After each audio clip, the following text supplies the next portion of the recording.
if we would have more time and we know it, we would hopefully slow down and just kind of appreciate what we have and spend more time doing what we love to do and probably doing a better job of it as well.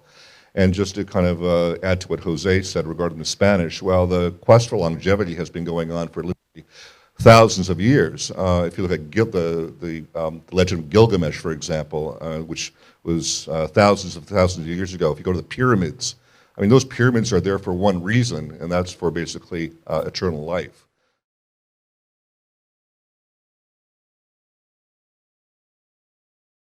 I have three aspects. So from a personal side, as you also mentioned, having more possibilities, being a young woman proceeding a professional career, also looking at fertility, young people or people in general have more possibilities in terms of academic careers and professional careers, trying out more stuff. So that's very interesting. But also from an economic perspective, all the healthcare cost reductions that I see, the extended lifespan, are incredible and a huge opportunity. And last but not least, I see a lot of the field of intergenerational learning and people learning from each other, people staying longer in the workforce, and all this huge potential on innovation. So that's what I'm interested in as a venture capital investor.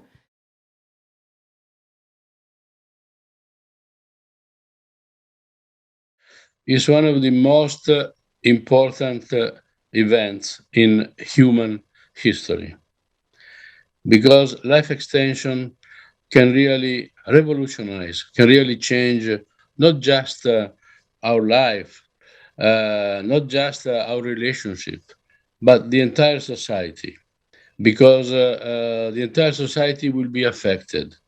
Starting from, let's say, the healthcare systems, which will change from treating people to preventing diseases and also to take care of what is happening at a certain age. It will change the social relationship of a society. It will change our work type of pattern. We will have multiple careers, and we can also, it will change radically our families.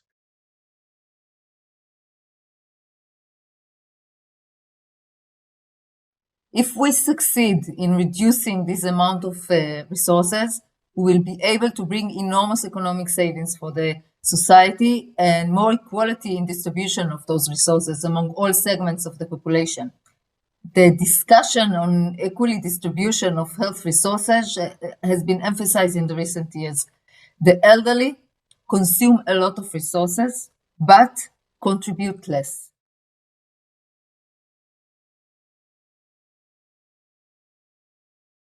The whole idea of generations is going to undergo a lot of change. The whole idea of the shape of life, which has already undergone change, because it used to be that you were a child and then for a few years and you went to work immediately. There was no adolescence, there was no youth, and then you died pretty drastically. So we've already developed all these new stages of life.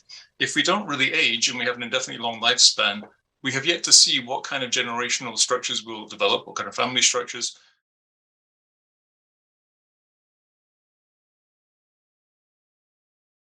I think everybody's having this super positive idea, which is very good to have about having this opportunity of making a lot of more lifespan and everybody getting older. But I think we have to think that they must be older, but also healthier. So we don't need this to get really old people around in society without having the opportunity of being healthier also. So we have to take care about chronic diseases and how we will look after that.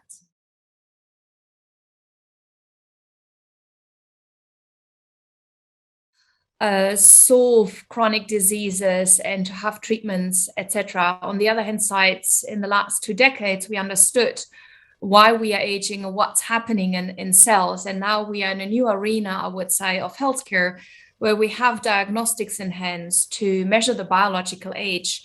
We have diagnostics in hand that we can understand how organ systems within one body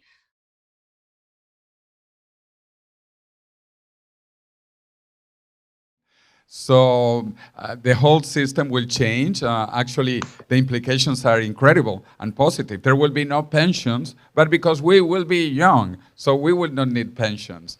And things will change radically, even marriage, because this old saying, until death do us apart, I don't think we can keep that alive for 1,000,000 years. Seriously. So there will be big change. But I think they are positive changes. This is the biggest dream of humanity. We are very close to achieving it, and we will be moving forward with good intentions and with good projects.